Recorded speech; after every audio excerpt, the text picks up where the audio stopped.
आपको पता है सूर्य जितना भी बड़ा हो, सूर्य से भी एक बड़ा तारा है जिसको स्टीफनसन 218 बोलते हैं, और उसके सामने सूर्य को जब रखा गया तो सूर्य इतना बनता है, देखो अपनी स्क्रीन के सामने। और 1000 10 बिलियन 1 बिलियन में 100 करोड़ होते हैं, 1000 करोड़ सूर्य उसमें आ सकते हैं, वो तारा इतना बड़ा है। जिस सूर्य में 13 लाख पृथ्वियां समा सकती हैं, उसको अगर 1000 करोड़ सूर्य इकट्ठे कर दो, फिर एक बड़ा तारा जो खोजा गया है, और ऐसे खरबों तारे हैं जो परमेश्वर ने बनाए हैं। सोचो परमेश्वर कितना बड़ा होगा, इमेजिन करो आप।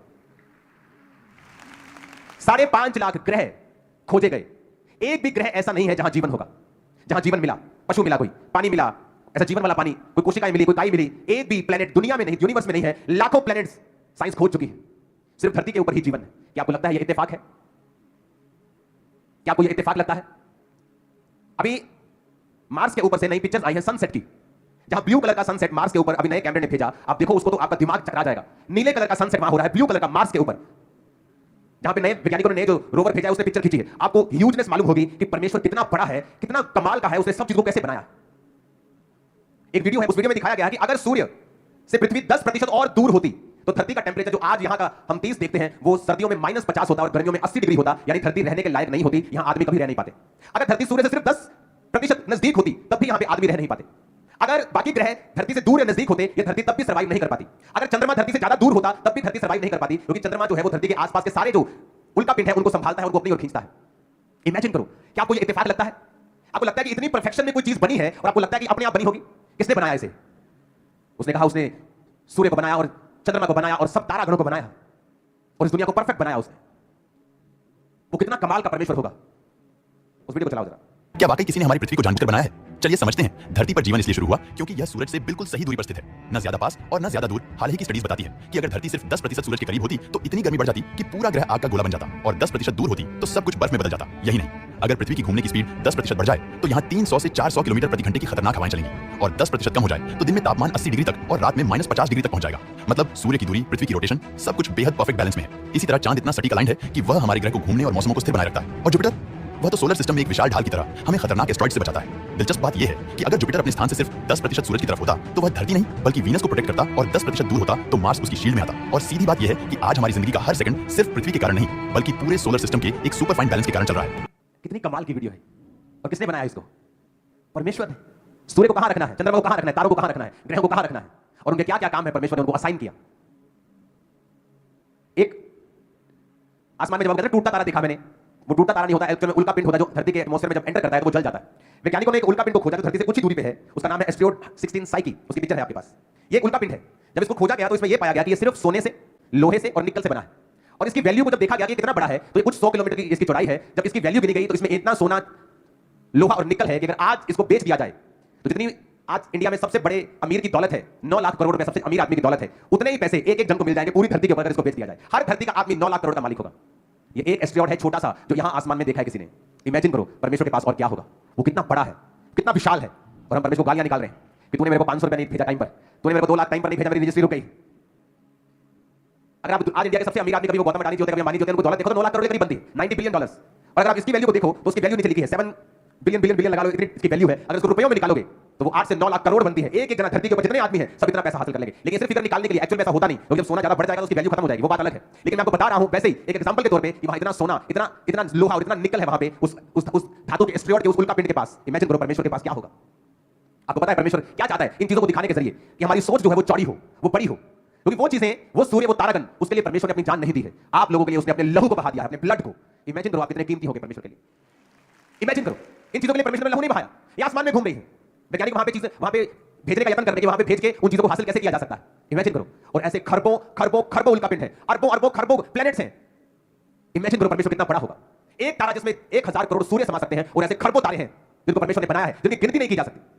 और पृथ्वी को उसने बैलेंस बना के रखा, हर जगह सही तारों को रखा कि वो लोग जी सके जिनको मैंने अपने हाथों से बनाया है। आप जानते हैं परमेश्वर क्या चाहता है? आपको पता है परमेश्वर बाइबल में आपको चीजें कहता है करने के लिए, तो वो क्यों कहता है? जिसने इतना कुछ बनाया है वो आपको छोटी छोटी बातों को मानने के लिए क्यों कह रहा है? वो आपको क्यों कह रहा है तो विचार ना कर, तू चोरी ना कर, तू ये ना कर, तू वो ना कर। मैं आपको इसका रीजन बताता हूं। परमेश्वर ने जब इंसान को बनाया तो उसने सब चीजों को अपने शब्दों से बनाया, पर इंसान को अपने हाथों से गूंथ कर उसने बनाया और अपने जीवन का सांस, यानी अपनी सांस, अपना जीवन करके उसमें फूंका और आदम जीवित प्राणी बन गया। यानी आदम के अंदर वही प्राण है जो परमेश्वर के अंदर है, और आदम को वैसे ही बनाया गया था जैसा परमेश्वर था, अपनी समानता में। पूरी तरह से परमेश्वर ने अपनी एक कॉपी आदम को बनाया। आज जब आप दूसरा पत्रस उसका एक बाब, उसकी एक आयत को पढ़ते हैं, उसमें लिखा है, शमौन पतरस की ओर से जो यीशु मसीह का दास और प्रेरित है, उन लोगों के नाम जिन्होंने हमारे परमेश्वर उद्धारकर्ता प्रभु यीशु मसीह की धार्मिकता के द्वारा हमारे समान बहुमूल्य विश्वास प्राप्त किया है, परमेश्वर और प्रभु यीशु मसीह की पहचान के द्वारा अनुग्रह और शांति तुम में बहुतायत से बढ़ती जाए। वो क्या कहता है? कहता अनुग्रह भी और शांति भी, ग्रेस, फेवर जिसे कहते हैं, जॉय, लिबर्टी, आजादी। अब बताया ग्रेस जब बोला जाता है, अनुग्रह जब बोला जाता है तो आजादी बोली जाती है। Grace be on to you, जब कोई बोलता है अनुग्रह तुम पर हो तो एक्चुअल में वो कह रहा है प्रोफेटिकली कि आजाद हो जाओ तुम अपने बंधनों से, बीमारियों से, कलेशों से आजाद हो जाओ। Grace be on to you, कहता तुम्हारे जीवन में ग्रेस एंड पीस मल्टीप्लाई हो। कैसे? कहता यीशु मसीह की पहचान के द्वारा, पहचान के द्वारा, knowledge, grace and peace be multiplied unto you through the knowledge of God. Knowledge का मतलब है, जब यूनानी भाषा में पढ़ते हैं, एपिग्नोसिस, फुल डिसर्नमेंट, यानी जो व्यक्ति यीशु मसीह को पूरी तरह पहचान जाता है। आप पहचानते नहीं है अगर आप प्रार्थना नहीं, अगर आप टाइट नहीं पे कर रहे हैं, आप उसको नहीं पहचानते। अगर आप हेल्प नहीं कर रहे गरीबों की, आप उसे नहीं पहचानते। अगर आप माफ नहीं करते हैं लोगों को, आप उसे नहीं पहचानते। अगर आप आदमी व्यभिचार में है, चोरी में है, आप उसे नहीं पहचानते। मैं आपको लिख के देता हूं, और वचन कहता है grace and peace be multiplied. इसका मतलब क्या? कि ग्रेस आप में मल्टीप्लाई हो सकती है। आज आपके पास ग्रेस है, आप 200 लोगों को संभाल सकते हो, पर बाइबल कहती है वो मल्टीप्लाई हो सकती है। तुम्हारे अंदर ग्रेस है, तुम 10,000, 15,000, 20,000, 25,000, 50,000, 1 लाख रुपए महीना कमा सकते हो, पर अगर ग्रेस तुम्हारी लाइफ में आएगी, वो मल्टीप्लाई, ग्रेस मल्टीप्लाई हो सकती है, शांति मल्टीप्लाई हो सकती है, बढ़ सकती है। उधार एक बार मिल गया, ये बढ़ता घटता नहीं। आप एक बार यीशु मसीह को पहचान लिए, पापों से तौबा करके बपतिस्मा ले लिए, उधार पा लिया, ये बढ़ता घटता नहीं। आप स्वर्ग जा रहे हैं, बस जा रहे हैं, नरक जा रहे हैं तो जा रहे हैं, लेकिन ग्रेस एंड पीस ये मल्टीप्लाई होती है। और अगर आपकी लाइफ में ग्रेस मल्टीप्लाई हुई तो आपका छुटकारा भी बढ़ेगा, आपकी बरकत बढ़ेगी, कलीसिया बढ़ेगी, बिजनेस बढ़ेगा, ब्लेसिंग्स बढ़ेगी, शांति बढ़ेगी, आनंद बढ़ेगा, सेहत अच्छी होगी, लाइफ बेटर होगी। कैसे? एपिग्नोसिस ऑफ गॉड कहता, परमेश्वर की पहचान के द्वारा। जब हम पहचानते हैं परमेश्वर, तो इतना बड़ा है, तूने इतने बड़े बड़े तारे बनाए हैं कि सूर्य, हजारों करोड़ों सूर्य उसमें समा सकते हैं, जबकि पृथ्वी अकेली 13 लाख अगर पृथ्वियां हो तो सूर्य भरती है, और ऐसे तारे जो हजारों करोड़ सूर्य को अपने अंदर समा जाते हैं, और वो भी करोड़ों खरबों खरबों में है। तो कितना बड़ा परमेश्वर है, हम उसको समझते हैं। अगर उसने तारों को, पृथ्वी को, सूर्य को, चंद्रमा को इतनी अलाइनमेंट में रखा है, इतने सिस्टम में रखा है, वो मेरी लाइफ को इतने सिस्टम में क्यों नहीं रखेगा? वो मेरी जिंदगी को सिस्टम में क्यों नहीं रखेगा? वो सब कुछ कर सकता है, लेकिन मुझे ये समझना है कि मैं उसकी नॉलेज में कम तो नहीं हूं, मैं उसकी डिजर्नमेंट में कम तो नहीं हूं, मेरे अंदर कोई कमी है कि मैं डिजर्न नहीं कर पा रहा हूं परमेश्वर को, क्योंकि वो तो परफेक्ट है, उसने परफेक्ट चीजें बनाई है, उसने इतनी बड़ी बड़ी चीजें बनाई है, वैज्ञानिक भी उसके सामने सिर झुकाते हैं। ऊंची आवाज में कहो हालेलुया। माउंट एवरेस्ट के ऊपर समुद्र के जीवाश्म मिले तो वैज्ञानिक कहने लगे कि माउंट एवरेस्ट भी कभी पानी के नीचे था, और ये बाइबल की पहली दूसरी लाइन में लिखा है। पृथ्वी पे डोल सुनसान पड़ती, गहरे जल के बुलंद, परमेश्वर ने कहा उजाला हो जाए, फिर जल दो भाग हो जाए। अब एक और वीडियो मुझे मिली जिसमें रेगिस्तान में जहां पर पत्थर निकालते हैं, सैंडस्टोन्स निकालते हैं, जब वो सैंडस्टोन वहां पे रेगिस्तान में निकाल रहे थे तो वहां भी समुद्र के जीवाश्म मिले उनको। तो वैज्ञानिकों ने समझा कि सैंडस्टोन जहां मिला, जहां पानी की बूंद नहीं है धरती के अंदर, वहां पर समुद्र के जीवाश्म मिले, नदियों के नहीं, समुद्र के। तो वैज्ञानिक कहने लगे हैं कि हां, माउंट एवरेस्ट भी कभी समुद्र के नीचे था, ये रेगिस्तान भी कभी समुद्र के नीचे था। तारीफ करो खुदावंत को जो वचन। आपको पता है एक और बात, जिस समय परमेश्वर ने नूह को कहा कि तू किश्ती को इतने हाथ लंबी, इतने हाथ चौड़ी, इतने हाथ ऊंची बनाना, अगर आज के फिजिक्स के लॉ को आप देखें तो फिजिक्स का लॉ है 6.1, जो फिजिक्स में जो नावों के लिए लॉ है, आज जो लॉ बने हैं, जो लॉ खोजे गए हैं, वो सारे लॉ नूह की किश्ती के ऊपर 100% इंप्लीमेंट होते हैं कि नूह की किश्ती आज की फिजिक्स के लॉ के हिसाब से 100% परफेक्ट बनाई गई थी। नूह की किश्ती जब आदमी 700 साल जीता था, 800 साल जीता था, 1000 साल जीता था, जब डॉक्टर्स नहीं होते थे, वैद्य नहीं होते थे, आदमी 1000 साल जीता, जायंट बड़े बड़े होते थे, बड़े बड़े हाथ, बड़े बड़े कद होते थे, इतने बड़े बड़े दिल होते थे, 1000 साल धड़कते थे, बड़ी बड़ी किडनियां होती थी, कोई फर्क नहीं होता था, आदमी को इतना स्ट्रांग परमेश्वर ने बनाया था। आज भी साइंटिस्ट कहते हैं कि जो नूह के किश्ती के बारे में जो मेजरमेंट परमेश्वर ने बाइबल में लिखी है, that is the perfect one, वही लॉ आज भी फॉलो हो रहा है। इमेजिन करो, परमेश्वर फिजिकल ब्रेड जिसमें 9 अमीनो एसिड्स हैं, सभी प्रोटीन्स हैं, तब डॉक्टरी नाम की चीज नहीं होती थी। परमेश्वर को मालूम था मेरे सन को मुझे क्या देना है, और हम परमेश्वर से क्या कंप्लेंट कर रहे हैं, क्या कुड़कुड़ा रहे हैं, क्या छुपा रहे हैं, क्या बकवास परमेश्वर के सामने करते हैं। आज तो कुछ लोग ऐसे होंगे 1 महीने बाद चर्चाएं होंगे। इमेजिन करो, क्या ढूंढ रहे हो आप, क्या कर रहे हो आप, कहां जा रहे हो आप, कहां जाना है आपको, किसको ढूंढना है, किसको खोजना है। कहता grace and peace be multiplied unto you through the knowledge of God. कहता तुम्हें आजादी बढ़े, पीस बढ़े, शांति बढ़े, ग्रेस बढ़े through discernment of God, epignosis, full discernment. Jesus Christ की फुल नॉलेज अगर तुम्हारे अंदर होगी, वो तुम्हारी ग्रेस को बढ़ाएगा, तुम उस लेवल पे कभी नहीं रहोगे, तुम्हारा लेवल ऊंचा होगा, तुम्हारे परिवार का ऊंचा होगा। कहता 3 आयत को पढ़ेंगे के संग, कहता उसकी ईश्वरीय सामर्थ्य सब कुछ भक्ति और जीवन से संबंध रखता है, हमें उसी की पहचान के द्वारा दिया। सब बोलो आमीन, ऊंची आवाज में कहो। जिसने हमें अपनी महिमा और सद्गुण के अनुसार बुलाया है, जिसके द्वारा उसने हमें बहुमूल्य और बहुत सी बड़ी प्रतिज्ञाएं दी हैं, जिसके द्वारा उसने हमें बहुमूल्य और बहुत सी बड़ी प्रतिज्ञाएं दी हैं, ताकि इनके द्वारा तुम उस राहत से छूटकर जो संसार में बुरी अभिलाषाओं से होती है, ईश्वरीय स्वभाव के सहभागी हो जाओ। इसी कारण बस दोबारा से पढ़ेंगे।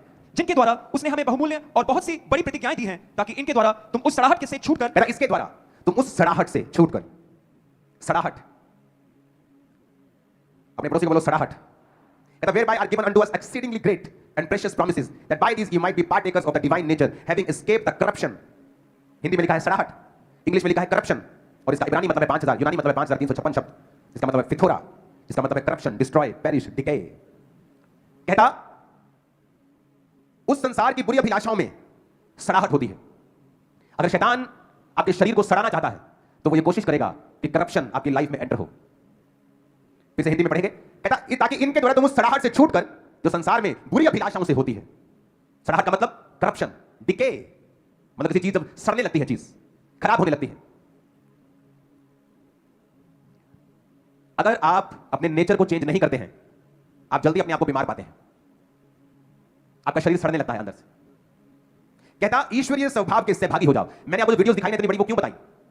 परमेश्वर आपसे क्या चाहता है? वो ये चाहता है कि हम सब उसके जैसा सोचें और उसके जैसा जिएं। ये सारे गुण परमेश्वर के अंदर हैं, और जब ये गुण हमारे अंदर आते हैं और हमारी सोच परमेश्वर के जैसी होती है, तो हम करप्शन से, डिके से, सड़ाहट से, जो आपके बिजनेस में हो सकती है, गर्भ में हो सकती है, पेट में हो सकती है, वो सड़ाहट आपके शरीर में हो सकती है, लाइफ में हो सकती है, बच्चों में हो सकती है, मैरिड लाइफ में हो सकती है। कहता उस सड़ाहट से तुम छूट सकते हो जो बुरी अभिलाषाओं से शैतान तुम्हारे जीवन में लेके आता है। जब भी शैतान आपको बुरी अभिलाषा में गिराएगा, वो व्यभिचार हो, चोरी हो, नशा हो, डकैती हो, तब आपकी लाइफ में कुछ ना कुछ सड़ाहट जरूर होगी। आपकी सेहत में नहीं होगी तो फाइनेंस में होगी, फाइनेंस में नहीं होगी तो मैरिड लाइफ में होगी। जब भी आप करप्शन करेंगे, जब भी आप बुरी अभिलाषा आप करेंगे, जब भी आप बुरी अभिलाषा अपनी लाइफ में रखेंगे, तो उसके पीछे पीछे सड़ाहट फॉलो करेगी। आपको वो पार्सल लेना ही पड़ेगा, क्योंकि वो पार्सल के लिए आपने स्पिरिचुअल प्राइस को पे कर दिया है। आपका वो पार्सल प्रीपेड है, आपने उसे पे कर दिया है, आपने पहले उसकी मूल्य अदा कर दिया है। अब वो सड़ाहट आपकी लाइफ में आएगी, आप उसे रोक नहीं सकते हैं। मैंने बहुत बार देखा है ऐसे बच्चों को जिन्होंने सेवकाई की और व्यभिचार में गिर गए, उनको कुछ नहीं हुआ, पर उनके माता पिता ने बड़े बड़े अटैक देखे अपनी लाइफ में। माता पिता भी अटैक हुए, उन्हें फाइनेंस में हुए, उनको सेवा में अभी परमेश्वर पीछे कर रहा है। क्यों? अब उनको समझ नहीं आ रहा। वो पास्टर के पास जाते, पापा हमारी लाइफ में पापा मम्मी बड़े तंग है। अब वो ये नहीं बताते कि हमने व्यभिचार किया, क्योंकि जब तुमने व्यभिचार किया तो सड़ाहट जो है, डिके जो है, वो गलाहट जो है, जो गले की चीजें, वो तुम्हारी लाइफ, परिवार, फाइनेंस कहीं भी एंटर कर सकती। तुम उन्हें लीगली रोक नहीं सकते, तुम प्रार्थना करके भी उन्हें रोक नहीं सकते।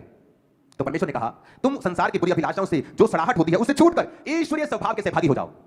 कैसे होना है सहभागी? कहता इस प्रकार तुम सब प्रकार का यत्न करके विश्वास पर सद्गुण, पढ़ेंगे 5 आयत को। इसी कारण तुम सब प्रकार का यत्न करके अपने विश्वास पर सद्गुण, और सद्गुण पर समझ, और समझ पर संयम, और संयम पर धीरज। और एक एक करके पढ़ेंगे। 5 आयत को पढ़ेंगे। सबसे पहले विश्वास के ऊपर सद्गुण, और सद्गुण पर समझ। ओके, विश्वास के ऊपर क्या करना है? सद्गुण। कहता तुम्हारे अंदर विश्वास है ना? बोलो अपने पड़ोसी को विश्वास है, तो दूसरा काम क्या करना है ईश्वरीय स्वभाव के सहभागी होने के लिए? कहता विश्वास के ऊपर सद्गुण बढ़ाना है। अपने पड़ोसी को बोलो सद्गुण। इंग्लिश में से वर्च्यू कहते हैं, यूनानी रियल भाषा में, ग्रीक भाषा का 703 शब्द, उसमें कहते हैं रेटे, जिसका मतलब है एक्सीलेंस।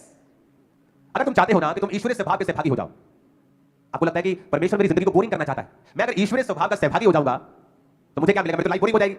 ऐसा नहीं है।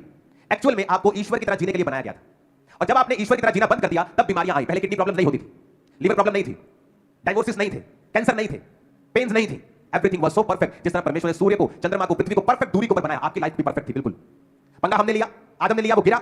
उसके बाद परमेश्वर चाहता है कि हम परफेक्ट लाइफ को दोबारा हासिल करें थ्रू जीसस क्राइस्ट नॉलेज। कैसे? कहता जब विश्वास कर लिया तो वर्च्यू यानी एक्सीलेंस को बढ़ाओ। क्या एक्सीलेंस? किसे कहते हैं एक्सीलेंस? जीवन जीना, एक्सीलेंस का जीवन जीना। कि आज संडे है, मुझे कहां होना चाहिए? कहां होना चाहिए? सुना नहीं दिया मेरे को? कहां होना चाहिए? यह एक्सीलेंस। मैं अपना टाइट हर हफ्ते निकालता हूं, महीने बाद नहीं, क्योंकि मुझे डर रहता है कि मैं भूल ना जाऊं, किसी हफ्ते का भूल ना जाऊं। और हर टाइट में मैं एक्स्ट्रा पैसों को निकालता हूं कि अगर मैं किसी दिन टाइट भूल गया किसी हफ्ते, तो मेरा वो कवर होता रहेगा, भूलता नहीं हूं मैं। एक्सीलेंस जीवन जीना। प्रभु के दास के सामने मैं गया हूं, जब भी दुनिया में मेरा रिकॉर्ड है, मैं कभी खाली हाथ नहीं गया हूं। एक्सीलेंस। मैंने कभी ऐसी बेवकूफी नहीं की, चाहे उनको कुछ नहीं चाहिए, चाहे इसहाक खरबोपति था, लेकिन अपने बेटे को उसने कहा मेरे लिए कुछ आहार का, अहेर का मांस लेके आ, क्योंकि जब आप बोते हैं आप स्पिरिट को हिलाते हैं, और वही चीज फिर आशीष को पैदा करती है। Excellence, excellence. आप में से बहुत से लोग आज 12 बजे चर्च में एंटर किए होंगे, 1 बजे किए होंगे। ये निशानी है आप एक्सीलेंस नहीं, एक्सीलेंस में नहीं, प्रार्थना की नहीं की, बिकॉज आप एक्सीलेंस में नहीं जी रहे। आप झूठ बोल सकते हैं बेनिफिट के लिए, कुछ फाइनेंशियल बेनिफिट के लिए, किसी मार से बचने के लिए, किसी पनिशमेंट से बचने के लिए। आप एक्सीलेंस नहीं जी रहे। जब आप फुली डिजाइन कर जाते हैं क्राइस्ट को, आप ईश्वरीय स्वभाव के सहभागी बन जाते हैं। कैसे? विश्वास सब में है, लेकिन हर व्यक्ति एक्सीलेंस में जीवन नहीं जीता। इसलिए पतरस कह रहा है ईश्वरीय स्वभाव में सहभागी होने के लिए you do not only need faith, तुम्हें सिर्फ विश्वास नहीं चाहिए, you need faith, and faith के ऊपर एक्सीलेंस। एक्सीलेंस जीवन, परफेक्ट एक्सीलेंस में लाइफ जीना। मुझे पता है आज मुझे आपको वर्ड देना है, मैंने रात परमेश्वर में लगाई है कि मेरा वर्ड जो हो वो आज आपकी लाइफ को सदा के लिए चेंज करे, क्योंकि मेरे लिए नॉर्मल संडे नहीं है, आपके लिए हो सकता है। क्योंकि इस मीटिंग को लोग 50 साल बाद भी देखेंगे, 25 साल बाद भी देखेंगे, तो मेरे लिए वो बड़ी चीज है। आगे बढ़ेंगे। कहता add virtue, add to your faith virtue. कहता विश्वास के ऊपर क्या बढ़ाना है? सद्गुण। आगे बढ़ेंगे। और सद्गुण पर समझ। कहता सद्गुण के ऊपर क्या? समझ। अपने पड़ोसी को बोलो समझ। और ये समझ क्राइस्ट स्पिरिचुअल समझ के बारे में बात वो नहीं कर रहा है, ये आपको अलग समझ के बारे में जो दुनिया में भी काम आती है उस समझ के बारे में भी आपको कह रहा है। अगर वो समझ भी आपके अंदर नहीं है तब भी आप परमेश्वर के स्वभाव में सहभागी नहीं हो पाते।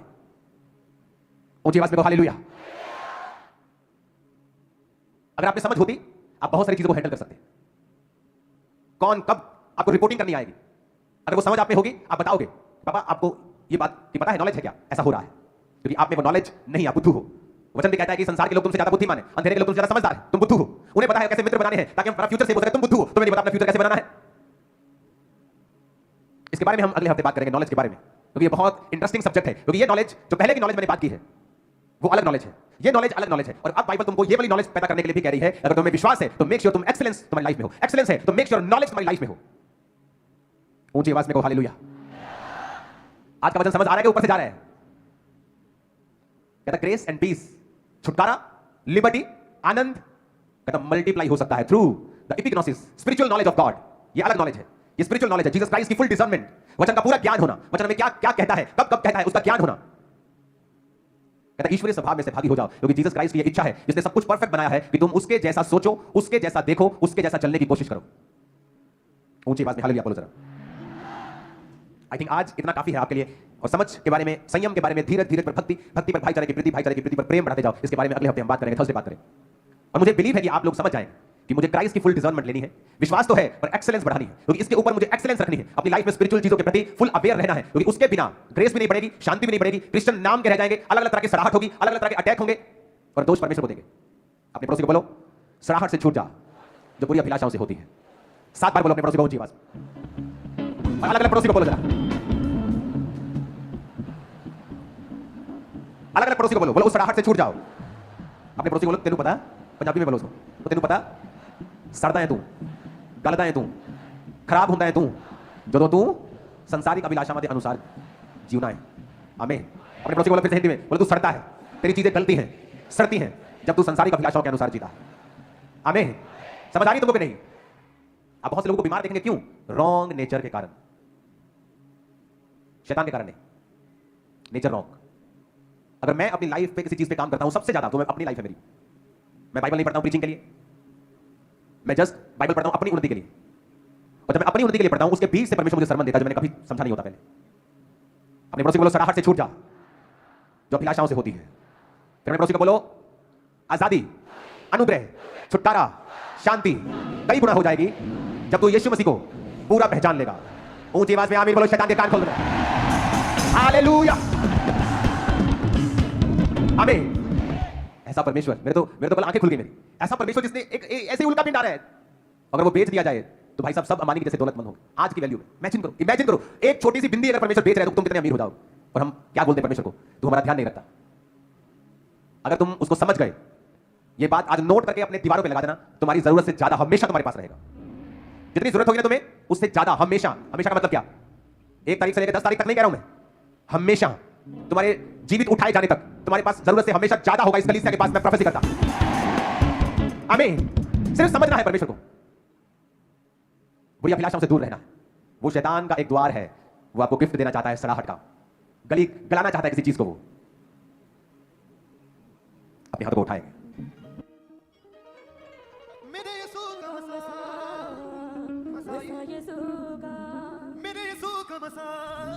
मसा यीशु का कर देता है रिहा, मसा यीशु का कर देता है रिहा, मसा यीशु का, मेरे यीशु का मसा यीशु का, मेरे यीशु का मसा यीशु का, मेरे यीशु का मसा यीशु का, मेरे यीशु का मसा यीशु का, मेरे यीशु का मसा यीशु का, कर देता है रिहा, मसा यीशु का, कर देता है रिहा, मसा यीशु का, कर देता है रिहा, मसा यीशु का, कर देता है रिहा, मसा यीशु का, मेरे यीशु का मसा यीशु का, मेरे यीशु का मसा यीशु का, मेरे यीशु का मसा यीशु को मसा को मसा को मसा को मसा ओ मसा ओ मसा ओ मसा ओ मसा को मसा को मसा को मसा को मसा